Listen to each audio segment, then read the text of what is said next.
Ladies and gentlemen, welcome back to Saturday Smackdown for the week 6th of September 2014. This video is game number 5 in the best of 7 series played between Mitoe and Nightbr for this event.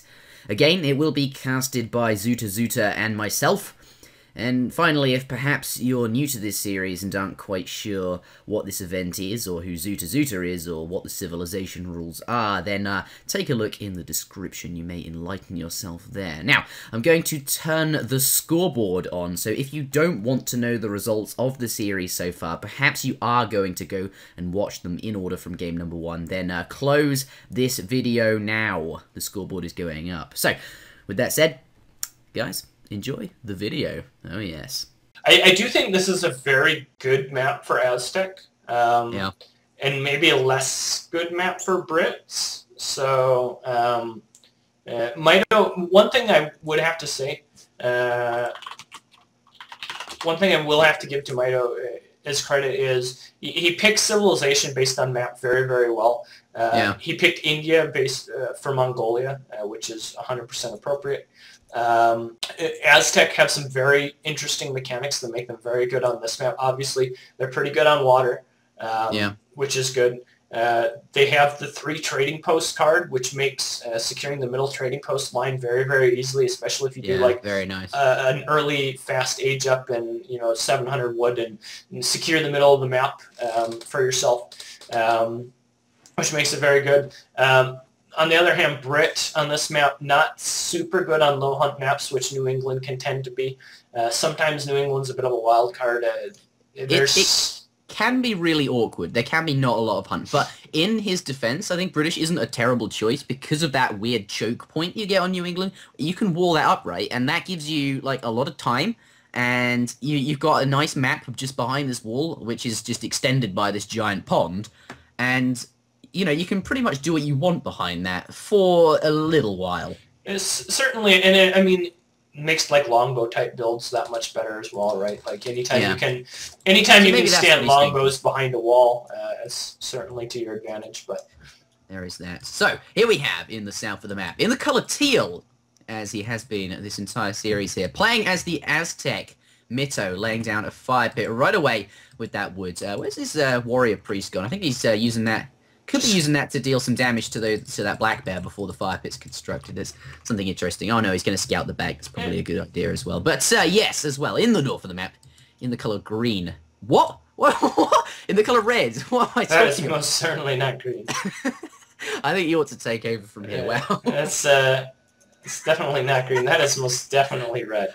No, I think I was looking at the the color of the background on the floor here. That's But he's playing Brits. He's playing Brits. Yeah, and I mean, everything's looking pretty standard. Was it must have been a 300 wood start, or what treasure was that he got? 135 XP. So it was a 300 wood start, allowing Mitoe to get the trifecta of the Aztec building started. Does have a house, has a fire pit, and has a market, and going to be able to get a nice early hunting dodge. So 40 coin there, pretty good. Yeah. You don't always get that. You don't always get it on New England. You sometimes do. It's really inconsistent, those tiny coin treasures. So the fact that he's got that is quite nice. What has happened here with... I'm looking... It was 300 wood, right? Oh, the manor was hiding. I was looking for the second manor. Yeah, he's got 2 manors, yeah. It's sort of underneath the trees. Yeah, I couldn't see it. I was like... Stealth manor. Yeah, I was looking around for a market, and then I couldn't find it. And there it is. Yeah. It's just hiding. So 2 manor opening, which is kind of the norm. There's a bit of you can kind of debate. Like, I quite like the market opening. Like, I mean, a manor. I suppose on New England you don't have the coin treasure, so going for a market opening for hunting dogs is perhaps not so nice. If you find the coin, then definitely maybe you consider it. Such as Mitoe, he found the coin. Obviously, he was probably going to build a market anyway. But you can, I think, in terms of efficiency, there's sort of... I mean, 2 villages right off the bat is definitely better early on, but a market hunting dodge does not take that long to catch up, and if you have a market, that makes it so much nicer because you can get gang sword during transition, and then it's just you don't have to collect for wood and then build a market and then get gang sword. It's just I like the market. It just makes everything nicer. So I have a very strong opinion on that that matter. Here. My opinion on that matter is that when you're trying to defend against early aggression or you're trying to play early aggression yourself with Brits, it's better to do the 2 manners simply because that extra villager, I mean, essentially like they're about the same amount of economy early, but that extra villager you can be much more precise with in... You also get extra, like, 10 pop that you otherwise wouldn't have been. Yeah, but more importantly, you can choose where you want that villager... going for a manor as well. You can transition from. So that's fine. You don't have to like lock it into, you know, being an upgrade and like only having it affect wood. You can have that villager gather coin. You can have that villager gather wood. You can have that villager gather food. Whereas when you lock yourself in with the gang saw upgrade, like you're only improving your wood gathering or whatever. Now the trade-off is that I do think in the longer the game goes, the better it does get to have that extra early upgrade. So yeah, he is going to build that wall, by the way. There's villagers coming in. Are they going to go past the wall and build a forward base? No, he's too close to the TC, right? Yeah. No, he's... Anyway, continue it with what you were saying. I want to point out the wall is here. But effectively, I think the important distinction between the market start and the extra manor start is anytime that you're expecting early aggression tomahawks, or defending against early aggression, I think the extra manor is better. And anytime you're expecting the opposite, I think it's better to do the market opening. So there we have conflicting opinions. Both I think the logic is fine. A villager going down just from these 2 random tomahawks he's found. That is so big. And he might be able to get another one. Bring in the explorer in here as well. This is like just for free. Like he's literally found these tomahawks with his explorer doing nothing. And he's killed a villager. A second one there. No, he's going to put it in. Oh, so close. Not quite. But, you know, still a villager for free. Wow. Anyway, one final point on the market subject is that with a market you can get great coats, which is nice. But let's not dwell on that. We've discussed that. Great coat is obviously quite nice for HP. Well, the market does give you a lot of other flexibility as well, right? I mean, if you're playing optimally, it's maybe not as much of a concern. But say you need like your 150 gold for Miniman and you don't have that available and you haven't built your market yet and you've just elected to build pure manners instead, you can't like easily like get that. Like, I mean, there have been situations where, you know, you don't have the gold and you just have like 700 wood shipments sitting on the ground. Shot in the bear there. It's just before the guy goes down. It's just better to, you know, be able to have the ability to trade or whatever. So yeah, definitely. I see what you're saying. There's 2 different ways of thinking about it, and I think yours is pretty, almost saying pretty. Yeah. Anyway, it back in this game here. He what did he do? He sent 3. Was it trading posts for the? Yeah, sent his 3 trading posts to Travois, and he's followed up with 700 wood, which is so standard. It's fairly boomy. Am I right? He's actually just. I mean, Aztec I feel as if are quite strong for the same like they're sort of like Russia in a way. But they're sort of strong for the same reasons that Iroquois is, and because of that, you can be quite aggressive early on, but electing not to do that. And here we see, wow, that is an absolute huge amount of manners. I'd say something else if this wasn't the official stream, but wow, is that normal at this point in time? It doesn't feel like it should be. That feels like he's boomed. Knight is playing incredibly greedy right now. Made his stable. And he's actually gone 700 wood and then schooners as his next card. He's building a dock as well. Like this actually reminds me of PK Clan Tournament 4, the game where Boning and Gaia played, and Boning literally aged up 7 minutes to Colonial with 20 manners and won. He had like 4 dock economy going as well. But here, anyway, Aztec not being as aggressive as they can be, but still, 4 trading posts is, you can't argue with it, is going to be good. I've seen this is what Gaia does a lot of the time, and it's quite strong. This is a good build, and I'm concerned. I mean the follow up for Aztec here is very obvious, right?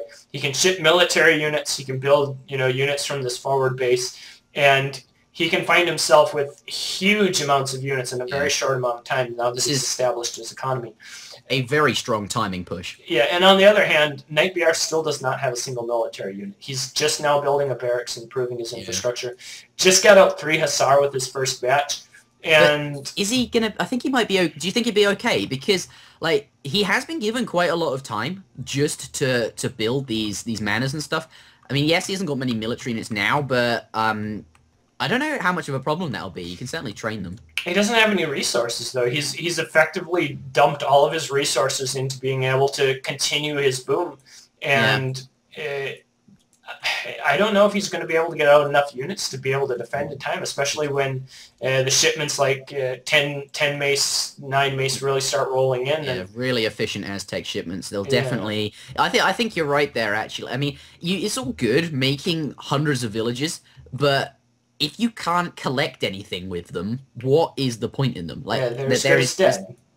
Yeah. He is, however, being given time. Like, he's sieging down the market, which isn't necessarily the thing that he should be pressuring at the moment. I mean, obviously, it's on the front, and I think that's a lot of the time people build their market on the front just so it's there to tank damage. But the point is, he is able to use his villagers at this point in time, and if that continues, then maybe this crazy boom will actually pay off.